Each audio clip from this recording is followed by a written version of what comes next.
नमस्कार दोस्तों, मैं मोहित कंप्यूटर हिंदी नोट्स.com से। तो दोस्तों, आज की इस वीडियो में हम जानने वाले हैं कि टेक्स्ट फंक्शन क्या होते हैं। तो दोस्तों, अभी पिछली वीडियो में हमने मैथ्स फंक्शन के बारे में जाना था, यानी कि मैथ्स से रिलेटेड जो भी फंक्शंस थे उनको हमने देखा था। अब हम टेक्स्ट से रिलेटेड फंक्शन को देखने वाले हैं। तो दोस्तों, चलिए वीडियो को शुरू करते हैं।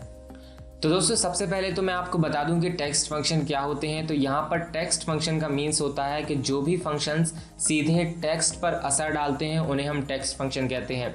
इसमें हम टेक्स्ट की फॉर्मेटिंग कर सकते हैं, उनके केस चेंज कर सकते हैं, और यदि हमें कुछ टेक्स्ट को कॉपी पेस्ट करना है, कुछ सिलेक्टेड वर्ड को यहाँ पर चूज करना है, तो वो भी यहाँ पर हम कर पाएंगे। तो दोस्तों, यहाँ पर आपको कुछ टेक्स्ट से रिलेटेड फंक्शन देखने मिल रहे हैं, जैसे कि अपर, लोअर, प्रॉपर, लीन, लेफ्ट, राइट, ट्रिम, मिड, और भी फंक्शन होते हैं जो कि टेक्स्ट से रिलेटेड हैं। वो सारे हम आज की इस वीडियो में देखेंगे। तो दोस्तों, यहाँ पर लिस्ट में पहला जो फंक्शन है वो है अपर फंक्शन। तो दोस्तों, जैसे कि आपको समझ में आता है कि ये अपर फंक्शन यानी कि ये टेक्स्ट को अपर केस में चेंज करता है। तो अब मैं आपको इसका प्रैक्टिकल यूज़ बता देता हूँ कि आप प्रैक्टिकली इसको कैसे यूज़ कर पाओगे। तो यहाँ पर हमने एक्सेल की एक फाइल ओपन करके रखी है और आप देख पा रहे हो यहाँ पर जो मैंने फर्स्ट वर्ड लिखा है वो है कंप्यूटर, जो कि मैंने स्मॉल लेटर में लिखा है। यहाँ पर मैं इसका केस चेंज करके अपर केस में करना चाहता हूँ, तो वो भी मैं यहाँ पर फंक्शन के थ्रू कर पाऊंगा। तो यहाँ पर आपको क्या करना है, इज इक्वल टू लिखना है, इसके बाद लिखना है अपर, और यहाँ पर आपको ब्रैकेट लगाना है और वैल्यू सिलेक्ट करनी है। या तो आप टेक्स्ट खुद यहाँ पर लिख सकते हो, मैं यहाँ पर फिलहाल वैल्यू को सिलेक्ट कर दूंगा और यहाँ पर मैं ब्रैकेट को क्लोज कर दूंगा। अब जैसे ही मैं एंटर प्रेस करता हूँ, आप देख पा रहे हो इसने कंप्यूटर को अपर केस में चेंज कर दिया है। अब आप सोच रहे होगे ये तो हम मैनुअली भी टाइप कर सकते हैं, लेकिन यहाँ पर तो एक वैल्यू थी। सोचिए यदि आपने 100 वैल्यूज यहाँ पर कॉलम ए में लिखी हैं और वो सारी की सारी वैल्यूज जो हैं लोअर केस में है, लेकिन आपको अपर केस में लिखना था। तो यहाँ पर आप क्या करोगे, यहाँ पर एक फंक्शन का इस्तेमाल करोगे और उसे ड्रैग एंड ड्रॉप कर दोगे। तो यहाँ पर आप देख पा रहे हो यहाँ स्क्वायर देखने मिल जाता है आपको। जैसे ही आप उस पर कर्सर ले जाते हो, आपका जो कर्सर है वो चेंज हो जाता है। अब आप इसे ड्रैग कर सकते हो, तो आप इसे ड्रैग कर दोगे और यहाँ पर आप देख पाओगे जितने भी वर्ड यहाँ पे लिखे हुए थे उन सभी को इसने सेलेक्ट करके अपर केस में चेंज कर दिया है। फिलहाल जो हमने हिंदी लिखा हुआ था वो अपर केस में ही था, इसलिए वो चेंज नहीं हुआ है, लेकिन बाकी के वर्ड यहाँ पर चेंज हो चुके हैं। हमारी लिस्ट में अगला जो फंक्शन है वो है लोअर फंक्शन। ये अपर का एग्जैक्ट उल्टा फंक्शन है, यानी कि ये लोअर केस में चीज़ों को चेंज कर देता है। अब हम इसको भी प्रैक्टिकली यूज़ करके देख लेते हैं। तो यहाँ पर जैसे ही मैं हिंदी को चेंज करना चाहता हूँ लोअर केस में, तो यहाँ पर मैं लिखूँगा इज इक्वल टू और यहाँ पर मैं लिखूँगा लोअर, ब्रैकेट लगाऊंगा। अब मैं वैल्यू को सिलेक्ट कर लूँगा और यहाँ पर मैं ब्रैकेट क्लोज करके एंटर प्रेस कर दूंगा। आप देख पा रहे हो इसने इसको लोअर केस में चेंज कर दिया है। हमारी लिस्ट में अगला फंक्शन है प्रॉपर फंक्शन। तो दोस्तों, ये भी एक केस चेंजिंग फंक्शन है, लेकिन ये यहाँ पर सारी चीज़ों को प्रॉपर केस में लिखता है, यानी कि सेंटेंस केस में लिखता है। सेंटेंस केस का मतलब होता है कि यहाँ पर फर्स्ट लेटर जो है वो कैपिटल होना चाहिए और बाकी लेटर यहाँ पर स्मॉल होने चाहिए। तो इस तरीके का जो केस होता है वो होता है सेंटेंस केस, और यहाँ पर ये इसी चीज़ को चेंज करता है।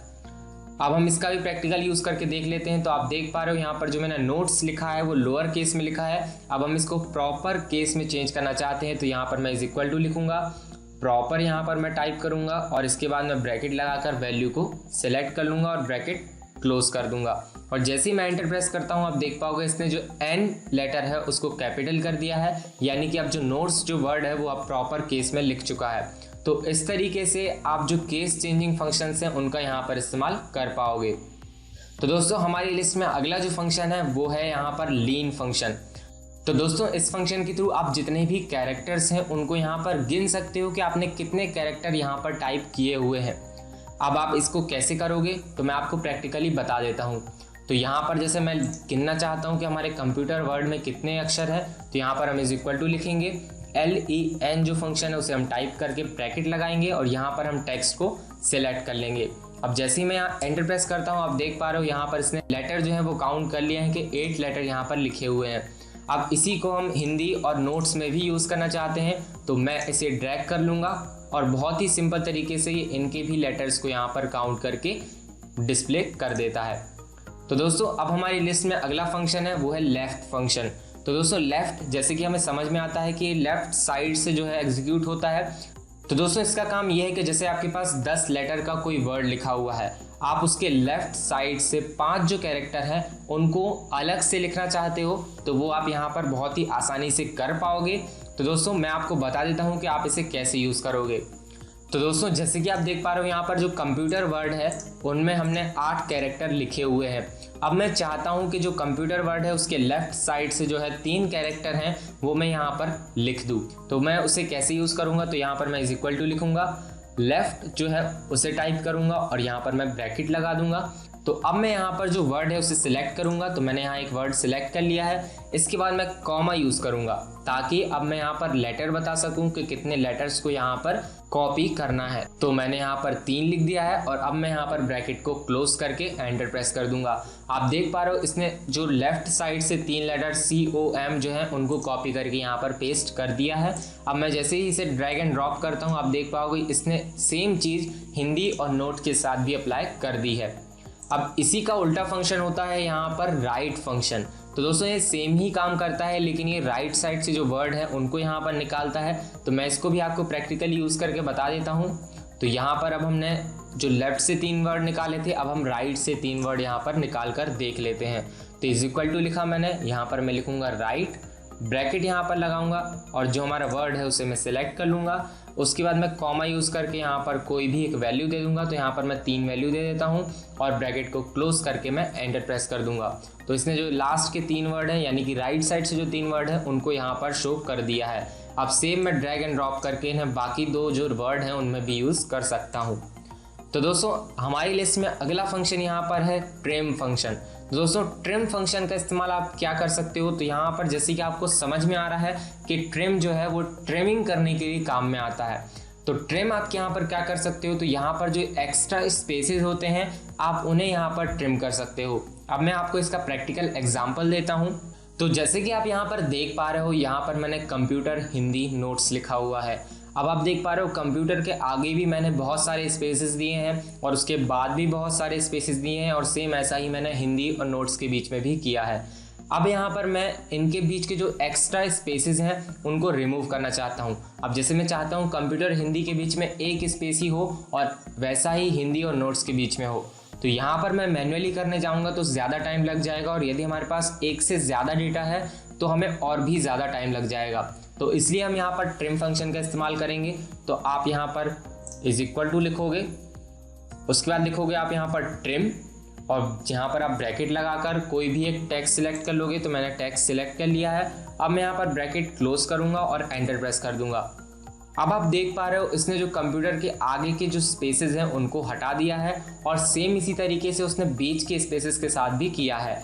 तो इस तरीके से यदि आप ट्रिम फंक्शन का यूज़ करोगे तो जो एक्स्ट्रा स्पेसेस हैं वो यहाँ पर आपके रिमूव हो जाएंगे और आपको एक क्लीन डेटा देखने को मिल जाएगा। तो दोस्तों हमारी लिस्ट में अगला फंक्शन है मिड फंक्शन। तो दोस्तों इसका यूज़ आप कैसे कर सकते हो वो मैं आपको बता देता हूँ। तो दोस्तों मिड फंक्शन जैसे कि इसको आप कह सकते हो मिड यानी कि बीच के जो अक्षर हैं उनको आप यहाँ पर निकाल सकते हो, यानी कि बीच के जो कैरेक्टर हैं उनको यदि आप निकालना चाहते हो तो वो आप यहाँ से कर पाओगे।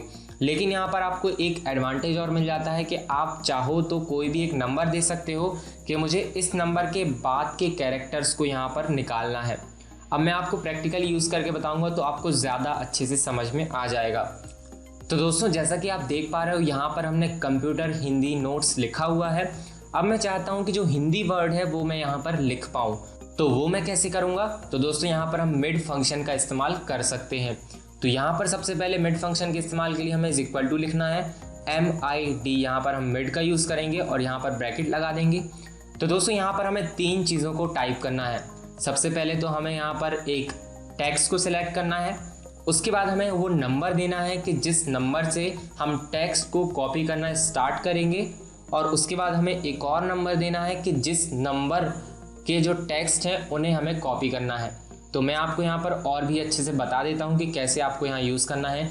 यदि आप भूल जाते हो कि आपको पहले कौन सा नंबर लिखना था और बाद में कौन सा नंबर लिखना था, तो यहाँ पर आप उसका एक स्ट्रक्चर देख पा रहे हो। नीचे आपको हर एक फॉर्मूला के नीचे एक स्ट्रक्चर देखने मिलता है, तो आप इसी का यूज़ कर सकते हो। तो यहाँ पर अब हमें टेक्स्ट को सिलेक्ट करना है, तो मैं यहाँ टेक्स्ट सिलेक्ट कर देता हूँ। उसके बाद हमें कॉमा देखने को मिलता है, तो यहाँ मैं कॉमा लगा देता हूँ।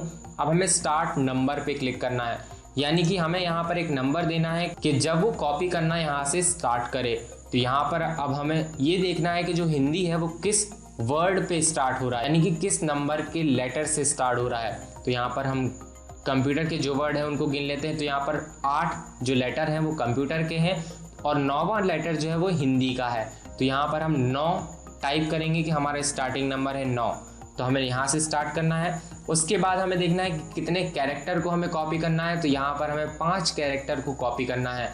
9 से हम स्टार्ट करेंगे 9वें कैरेक्टर से और उसके बाद 5 कैरेक्टर को कॉपी करके हम रुक जाएंगे, क्योंकि हमें बाद का जो डेटा है उसको कॉपी नहीं करना है, हमें सिर्फ हिंदी ही को ही कॉपी करना है। तो यहाँ पर हम कॉमा लगाएंगे और 5 यहाँ पर टाइप कर देंगे। इसके बाद हम ब्रैकेट को क्लोज करेंगे और जैसे ही एंटर प्रेस करेंगे आप देख पा रहे हो यहाँ पर जो हिंदी है वो लिखा आ चुका है। तो हमने यहाँ पर क्या किया, हमने कंप्यूटर को बता दिया फॉर्मूला के थ्रू कि जो है 9वां कैरेक्टर यानी कि H है वहाँ से हमें स्टार्ट करना है और 5 कैरेक्टर जैसे कि HINDI तक हमें कॉपी करके यहाँ पर उसे पेस्ट कर देना है। तो दोस्तों इस तरीके से जो है मिड फंक्शन का आप यहाँ पर इस्तेमाल कर सकते हो। तो दोस्तों हमारी लिस्ट में अगला फंक्शन है कॉनकैटनेट फंक्शन। तो दोस्तों कॉनकैटनेट फंक्शन का इस्तेमाल यहाँ पर बेसिकली चीज़ों को जोड़ने के लिए किया जाता है, यानी कि आप यदि 2 नाम को जोड़ना चाहते हो या फिर 2 वर्ड को जोड़ना चाहते हो, जैसे कि आप यहाँ इमेज में देख पा रहे हो, सेम उसी तरीके से आप यहाँ पे कर सकते हो। तो मैं आपको यहाँ पर बता देता हूँ प्रैक्टिकली कि आप यहाँ पर कैसे इसका यूज़ कर पाओगे। तो दोस्तों यहाँ पर मैं 3 वर्ड जो है वो यहाँ पर टाइप कर देता हूँ। तो जैसे कि मैंने यहाँ पर 3 वर्ड लिख दिए हैं। अब मैं इन तीनों वर्ड्स को एक ही लाइन में या एक ही सेल में लिखना चाहता हूँ। तो यहाँ पर मैं कॉपी पेस्ट नहीं करना चाहता हूँ, मैं इन तीनों को एक ही वर्ड में एक ही सेल में लिखना चाहता हूँ फंक्शन के थ्रू। तो यहाँ पर हम इज इक्वल टू लिखेंगे, उसके बाद कॉनकैटनेट फंक्शन का इस्तेमाल करेंगे। जैसे ही हमने कॉनकैटनेट लिखा उसके बाद हम ब्रैकेट का इस्तेमाल करेंगे और इसके बाद अब हमें टेक्स्ट को सिलेक्ट करना है। यहाँ पर आप कितने भी टेक्स्ट को सिलेक्ट कर लेते हो, तो मैं यहाँ पर तीनों टेक्स्ट को सिलेक्ट कर लेता हूँ। लेकिन आपको यहाँ ध्यान रखना है कि आपको यहाँ पर ड्रैग करके सिलेक्ट नहीं करना है। यहाँ पर जो है यदि मैंने ड्रैग करके सिलेक्ट करता हूँ और यहाँ पर मैं ब्रैकेट क्लोज करके एंटर प्रेस करूँगा तो आप देख पाओगे यहाँ पर जो रिजल्ट है वो आपको देखने को नहीं मिलेगा, क्योंकि यदि आप ड्रैग करते हो तो यहाँ पर वो उस वैल्यू को समझ नहीं पाता है। अब मैं आपको बता दूं कि आपको कैसे इसका इस्तेमाल करना है। तो यहाँ पर जैसे कि मुझे 3 वैल्यूज़ को सिलेक्ट करना है, तो मैं पहले कंप्यूटर को सिलेक्ट करूँगा, उसके बाद कॉमा लगाऊंगा और फिर मैं सेकंड वैल्यू यहाँ पर सिलेक्ट करके फिर कॉमा लगाऊंगा, फिर मैं थर्ड वैल्यू सेलेक्ट करके यहाँ पर ब्रैकेट को क्लोज कर दूंगा।